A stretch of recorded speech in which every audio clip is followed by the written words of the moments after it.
tardes, amigos y amigas. Bienvenido a Políticas Públicas, un programa producido por el doctor Andrés Enrique, César Guzmán y hoy con la participación de Manuel Rojas y quien les habla, Félix Luna. Gracias a los dominicanos que día tras día nos sintonizan a través de Cinevisión, Canal 19. También los que nos siguen a través de las distintas plataformas digitales, Facebook Live, YouTube Live. Muchísimas gracias por la sintonía. Inicia Políticas Públicas.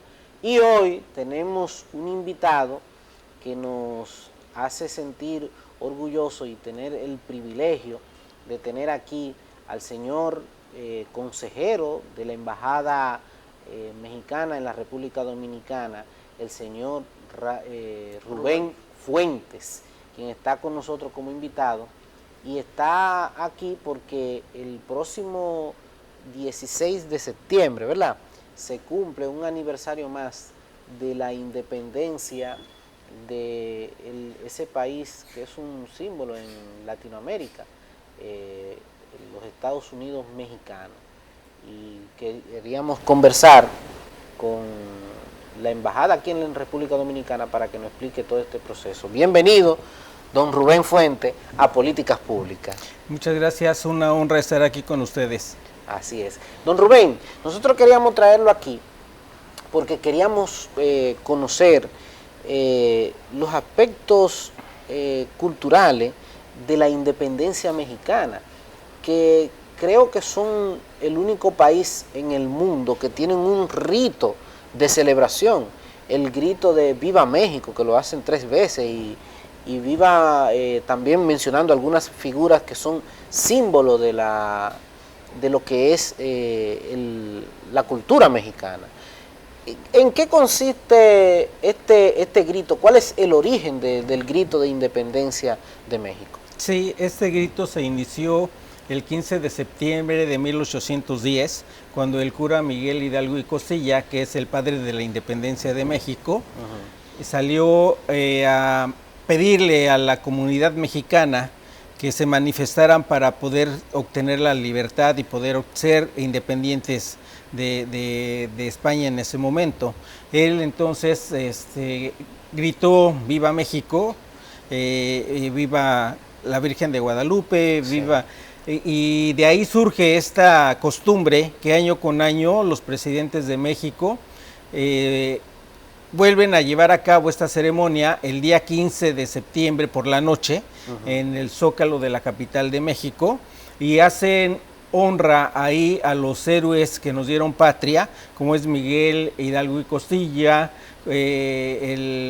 también el sacerdote Morelos y Pavón, sí. Allende, Rayón, o sea, todos los líderes de la independencia de México, es cuando se les invoca y se les da una honra en ese momento. Y esta tradición trasciende más que el grito de independizarse de los españoles o tiene algo más profundo en términos culturales.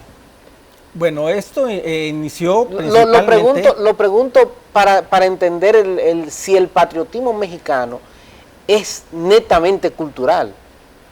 Bueno, como usted bien sabe, el patriotismo es una combinación de la idiosincrasia completa de una sociedad. Sí. Y esta idiosincrasia pues está compuesta por muchas características, que es la cultura, la comida, las mismas relaciones sociales que hay entre las diferentes personas que viven en un solo país, sí. ¿no?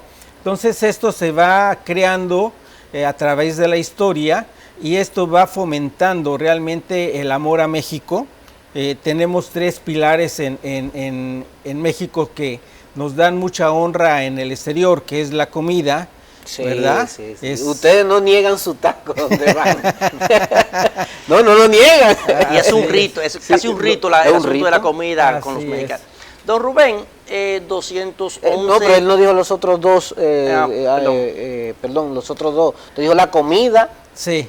Yo me imagino que el uno es el mariachi. La música, exactamente. Sí. En general la música, ¿no? Porque la música Pues a nosotros nos gusta mucho la música y el mariachi es la música bandera, se puede decir. A ustedes México. Y a una gran parte, no solamente de dominicanos, sino de toda Latinoamérica, porque, bueno, de hecho, ahorita hace un rato venía escuchando yo una ranchera y algunas canciones de Javier Solís. Que la serenata con las canciones mexicanas no son solamente de ustedes, la música mexicana no es de ustedes nada más. Gracias. Una gran parte de la música de ustedes pasó de ser mexicana y ya es propiedad de la humanidad. O sea, ¿quién que no le regalen una serenata con un mariachi? o que el día del cumpleaños le lleven un mariachi, no se siente bien. El año pasado, en pleno COVID, como no se podía festejar, a la hija mía le llamó un mariachi, fue de cumpleaños, porque no había forma de festejarlo. Así es. Y el tercer pilar, perdón, es ese mosaico cultural que tenemos en México, que en diferentes regiones del país, que es muy amplio, tenemos ahí una riqueza que además se complementa con las demás. Y esto ha hecho mucho la fortaleza del patriotismo mexicano. Don Rubén, 211 años ya de independencia, los países del nuevo continente que fuimos colonizados, muchas de esos países que colonizaron las naciones, es decir, a partir de ese tipo de colonización cambiaron el rumbo de sus culturas o de sus formas de ejercer. Por ejemplo, hay pueblos como que mantuvieron casi sus tradiciones, por ejemplo, el caso de Brasil, a pesar de los de la colonización, de los colonizadores, que yo digo que eso fue de los enajenadores y abusadores. Pero bien, México, la parte mexicana, es una de las partes que más ha conservado su cultura. ¿Cómo incidió esa colonización y esa ocupación, que dicho sea de paso, fue una de las más cortas, porque ya ustedes tienen 211 años de independencia, por lo tanto la ocupación y esa colonización fue menos prolongada que otras naciones que duraron más tiempo para independizarse? ¿Cómo influyó la cultura española con la incidencia y esas tradiciones mexicanas, que dicho sea de paso, el territorio mexicano era de los más avanzados, tanto en tecnología, conocimiento, ciencia, de los que había en el continente cuando ellos llegaron? Sí, permítame hacer solamente una aclaración. Este año cumplimos 200 años de la culminación de la independencia de México. Sí, son 211 años del inicio del movimiento de independencia. Es decir, empezó el movimiento independentista el 15 de septiembre de 1810, pero la independencia de México se viene a culminar el 27 y 28 de septiembre de 1821. El 27 porque es cuando ingresa a la Ciudad de México el ejército trigarante, que le da el triunfo a los independentistas. Y el día 28 de septiembre es cuando se firma la Carta de Declaración de Independencia, que crea al Imperio Mexicano, que en aquel entonces el Imperio Mexicano abarcaba desde la Alta California de ahora hasta el sur de Costa Rica. Incluido Texas también, todo ese territorio. Texas, exactamente. Que se perdió en las batallas de don Antonio López de Santa Ana. Exactamente. Estaba Texas, Nuevo México, Arizona, California, Guatemala, El Salvador, Honduras y Costa Rica. Sí. Un territorio súper amplio. Pero la pregunta es cómo incide, ese proceso de colonización y ese tiempo que tuvo enraigado en todo ese territorio mexicano, la incidencia de España, cómo incidió en la cultura de ustedes, porque a pesar de todo eso, ustedes mantienen muchos rasgos de los antecesores. Por ejemplo, en República Dominicana nosotros no tenemos rasgos de los nativos. Todos. Es decir, aquí los nativos, que eran los taínos, los eliminaron totalmente. Puede de que nosotros tengamos en nuestras genes unos que otros rasgos, pero es decir, las características del pueblo nativo la eliminaron, la abolieron, la extinguieron, la asesinaron, la masacraron. Pero en el caso de ustedes, era una nación de las más grandes y de las más aventajadas. Entonces, ¿cómo incidió esa ocupación española en el territorio de México? Sí, como nueva nación que se estaba creando, fue un movimiento que se dio durante el tiempo de una combinación de mestizaje que se dio con los españoles, con la gente nativa de México, y además también con algunos habitantes de África que llegaron a México, sí, ¿verdad? En México también hay ascendencia africana. Sí. En una menor cuantía. En una menor cuantía, y solamente en algunos estados de la República Mexicana como Veracruz, Guerrero y Oaxaca es donde se encuentran en este momento, pero tenemos aquí trajeron tanto que no pusieron a una nación al lado, de tanto negro que no trajeron. Ahí son más de 1 millón de mexicanos con ascendencia africana. Y de hecho me voy a adelantar un poquito. Uno de los primeros presidentes de los Estados Unidos mexicanos, ya cuando se crea el Estado mexicano, que es don Vicente Guerrero, era de ascendencia africana. Fue el primer presidente mexicano afromexicano.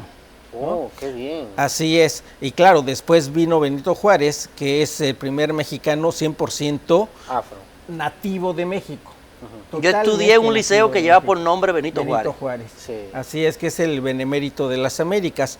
Pero siguiendo con la pregunta sobre la influencia cultural de España, claro que influyó en lo que es ahora la nación mexicana. La nación mexicana es una combinación de estas diferentes culturas que se encontraron en ese momento, que fue la española, y con los diferentes pueblos nativos de México, que estaban, por ejemplo, los mayas, que tienen una cultura y una ciencia muy avanzada. Sí. Están las pirámides de ejemplo, ¿no? Sí. Los mexicas, es muy bonito.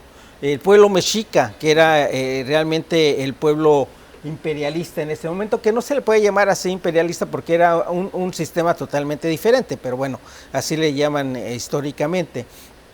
Todo esto motivó lo que es ahora el Estado mexicano, la nación mexicana, que es un mestizaje y una combinación de estas culturas, y que fueron evolucionando y fueron enriqueciéndose. La actual cultura mexicana es resultado de esa riqueza de todas estas culturas, y se ve en la comida, en la ropa. Conservando algo de la cultura maya.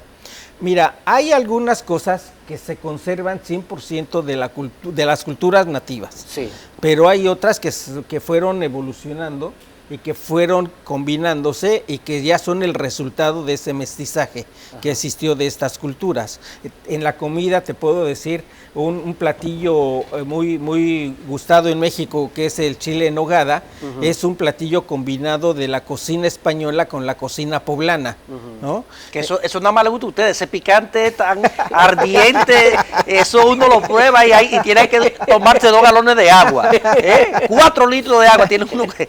Pero somos felices con la comida mexicana. Y yo sé que ustedes consideran la comida como una religión. Eso es como tan delicado para ustedes, como que hay que poner la cosa en su lugar. ¿Cómo se sienten ustedes, los mexicanos, que en el habla hispana pasaron a ser el pueblo de mayor habla hispana, sustituyendo a la madre patria? Incluso cuando los artistas españoles querían difundir, y no solamente los españoles, de cualquier otra región de habla hispana, querían difundir una canción en español, se trasladaban a la Ciudad de México por la densidad poblacional que existe allí. Pero no solamente eso, ustedes tienen muchísimos platos que se han extendido también por Estados Unidos.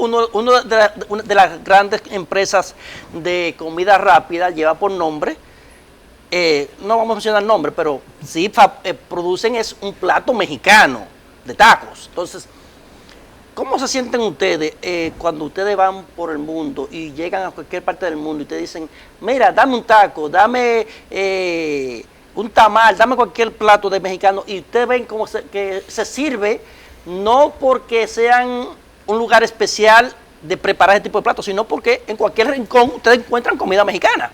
Sí. Bueno, sentimos un honor, pero también una responsabilidad, porque el idioma español es muy amplio, extenso y multifacético. He estado en diferentes países latinoamericanos y cada país tiene sus palabras muy de su lugar, ¿no? Esto enriquece al idioma español.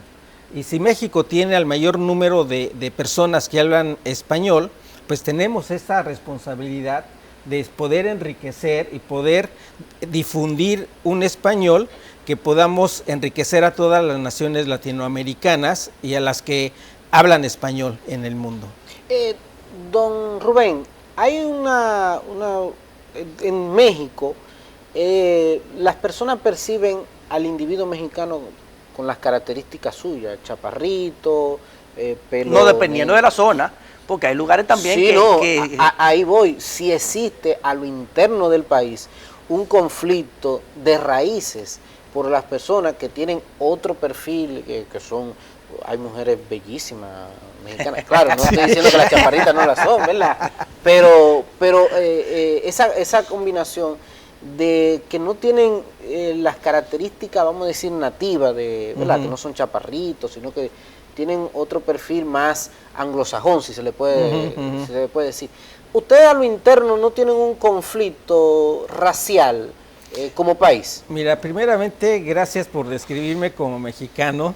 Sí, soy bajito, de tez morena, sí, pero además amigable, que es otra característica. Es una característica que tenemos los latinos.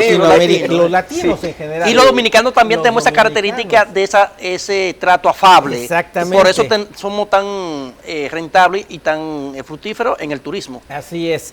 Y ahora con tu pregunta, mira, no hay un conflicto de razas en México. Sí hay diferentes tipos de personas en México, que como ya lo dijiste, en el norte pues hay gente más alta, de color blanca, sí, que fue donde se establecieron algunos españoles en su momento, también algunos franceses cuando la guerra con Francia y que llegaron las tropas francesas. Tuvimos un ejército francés ocupando a México 3 años, con el segundo imperio que existió en México, que fue el imperio de Maximiliano. Entonces se quedaron también algunos franceses, italianos en Puebla, alemanes en Hidalgo. O sea, hay una combinación de diferentes tipos de personas, pero esto no trae como consecuencia un conflicto de razas, sino todo lo contrario, trae una convivencia de razas entre nosotros mismos. Esto del racismo, yo no lo veo así de fuerte en México. En México pudiese quizás haber alguna poquita de apariencia racista, todavía en el lenguaje, ¿no? Pero en la práctica ya no se ve tanto. Yo creo que hay un poco más de clasismo que de racismo, pero también es poco. Don Rubén, mire. Pero escúchame, porque ahí también iba mi siguiente pregunta, en lo del lenguaje. Ustedes no solamente conservan en términos culturales, sino que ustedes, mucha cultura indígena, conservan su forma de hablar, o sea, hay el idioma nativo. Sí, hay idiomas nativos allá en México. Yo no sé cuánto hay, pero me hablaron de que sí hay varias lenguas nativas, y que incluso la hablan normalmente. O sea, sí. Y eso habla de la riqueza cultural que hay en México. Pero está protegido eso por el Estado, es decir, el Estado enseña ese lenguaje, esas características. Mira, las escuelas se enseñan estos idiomas, estos dialectos, se empezaron a proteger desde el siglo XIX. En 1864 a 1867 se proclamaron algunas leyes que protegían estas lenguas. Actualmente se hablan más de 19 diferentes lenguas nativas, y hay más de 1 millón de personas que hablan, por ejemplo, náhuatl. ¿Náhuatl era el idioma nativo? De los mexicas, y que era el pueblo preponderante en ese entonces. Se siguen protegiendo, se siguen difundiendo y se siguen enseñando. ¿Y cómo el Estado protege eso? O sea, en las escuelas se educa sobre Hay escuelas en las cuales se dan clases con esos idiomas, aparte del español.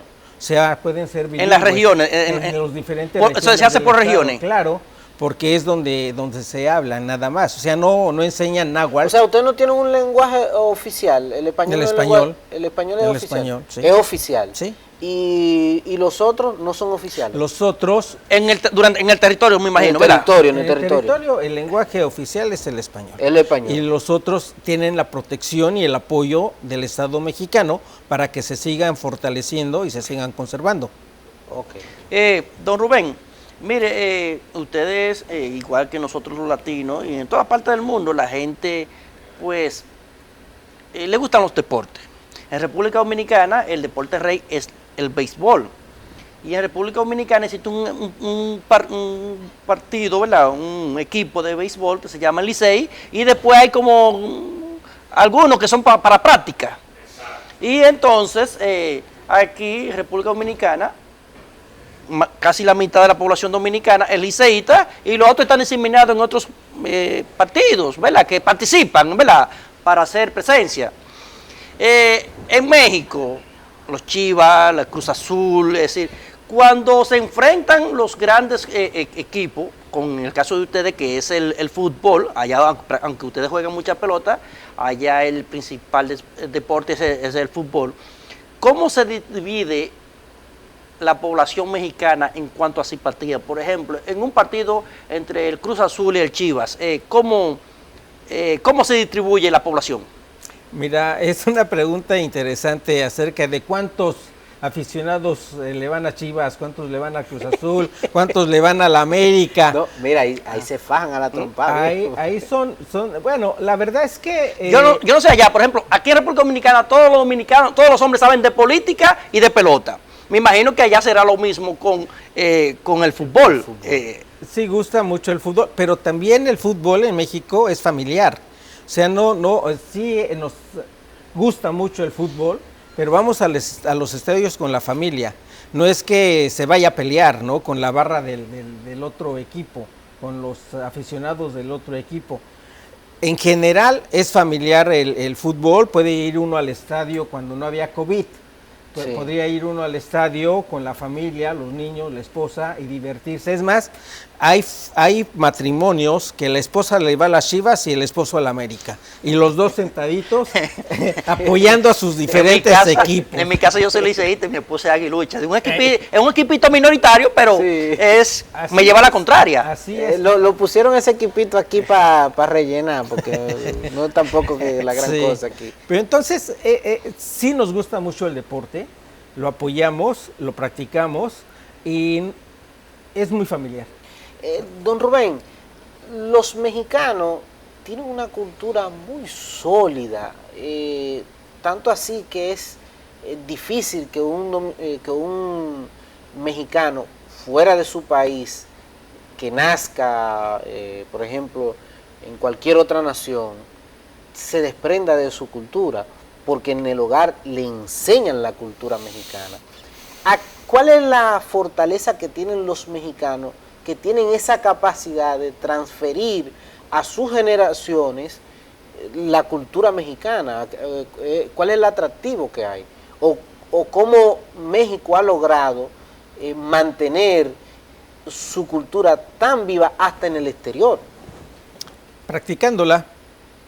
Así de sencillo. O sea, hoy, por ejemplo, nos reunimos con la comunidad mexicana aquí en Santo Domingo en un desayuno y estaban ahí las esposas de muchos dominicanos y ellas siguen manteniendo su cultura mexicana, a pesar de que unas de ellas tienen 43, 35, más de 50 años viviendo en República Dominicana, pero siguen practicando su cultura y la siguen enseñando a sus hijos. En el extranjero, los mexicanos, decía un personaje de México que el mexicano siempre va a ser mexicano. Sí. Y así adquiera otra nacionalidad, va a seguir manteniendo sus raíces mexicanas y las va a seguir fortaleciendo con sus hijos. En la comida, en los deportes, en el lenguaje, en la música. No lo abandona nunca. Mira, aquí ahora que menciona eso. No, pero escúchame. Aquí pasa lo siguiente, no es degrinando a los dominicanos, ¿verdad?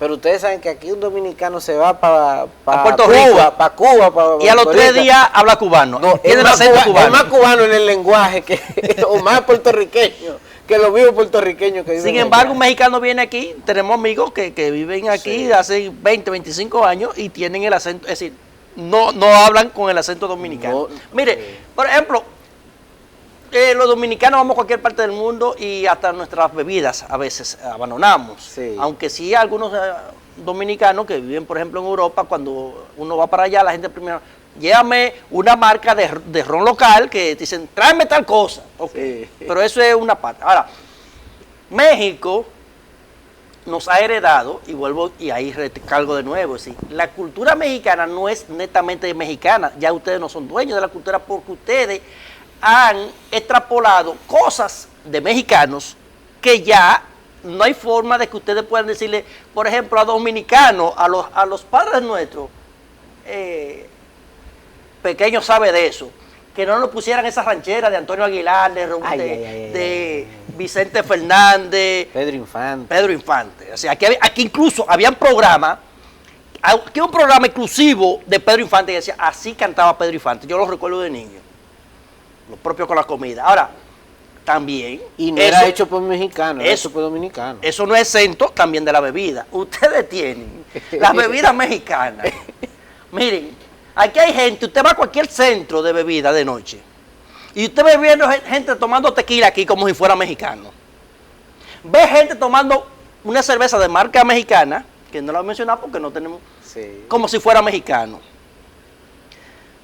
Pero es decir, ¿cómo tienen esa capacidad de que en el mundo entero, y ahí vuelvo y recalco, es decir, que en el mundo entero adora los signos, las canciones, la música, la comida y hasta la bebida mexicana? Pues me da mucho gusto escuchar eso.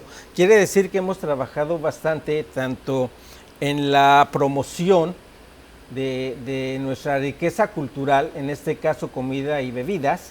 Perdón, escúchame. Es difícil, por ejemplo, usted puede ir a Argentina y te dice un tequila, y si te pasan una marca que es rara, te dicen no, que sea mexicana.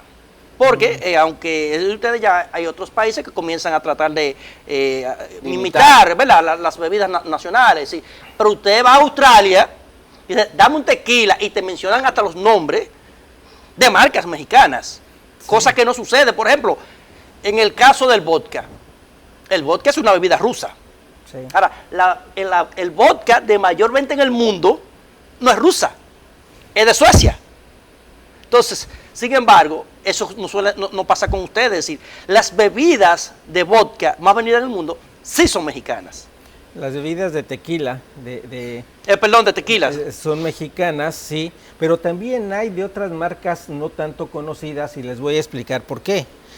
Puedes encontrar quizás un tequila embotellado en Japón o embotellado en Europa.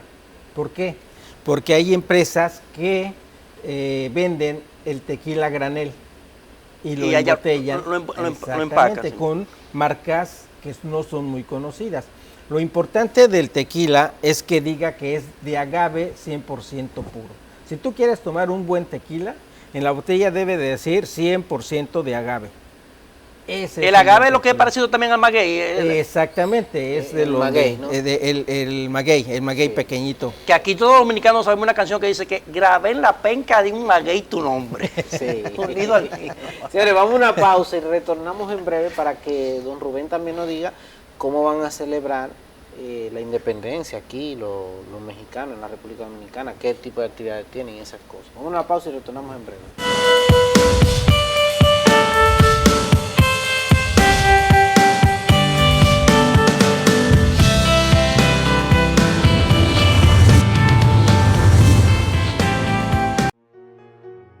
Queremos que avances, que los tuyos se sientan seguros y sanos, que sin importar la edad, sepan que pueden contar con nosotros. Presidencia de la República, Proyectos Estratégicos y Especiales PROPEP. Recibimos un sistema de salud con serias limitaciones para luchar contra la pandemia, con pocos medicamentos, pocas pruebas PCR y pocos médicos. En apenas meses cambiamos esto.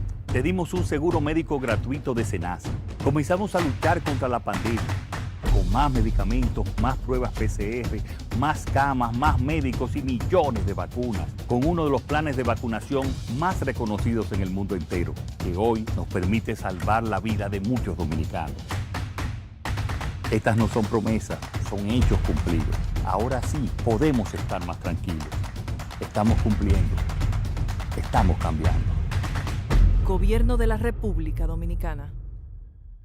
Somos WR Electrosystems. Ofrecemos una gran variedad de servicios tecnológicos y elementos esenciales para la seguridad de su hogar, empresa o negocio.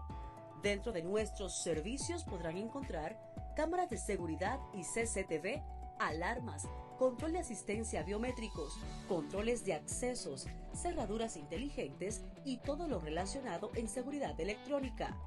Síguenos en nuestras redes sociales en WR Electrosystems.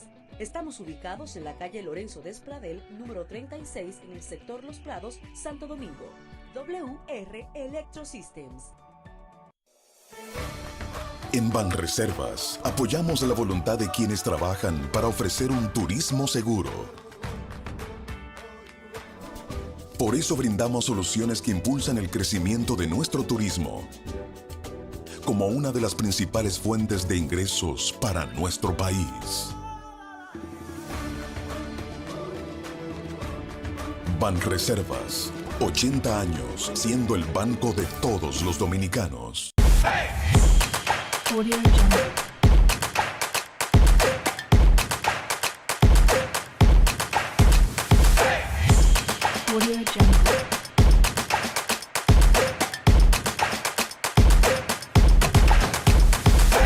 Audio Jungle. No estás solo. A tu alrededor hay un país viviendo la misma situación. Hay un rival que no se ve, pero se siente. Llegó el momento de demostrar de qué somos capaces cuando somos un equipo. Un equipo de 12 millones de dominicanos, con la misión de cuidarnos, ayudarnos y una vez más demostrar que cuando nos unimos somos invencibles. No bajes la guardia. Juega para el equipo. Gobierno de la República Dominicana.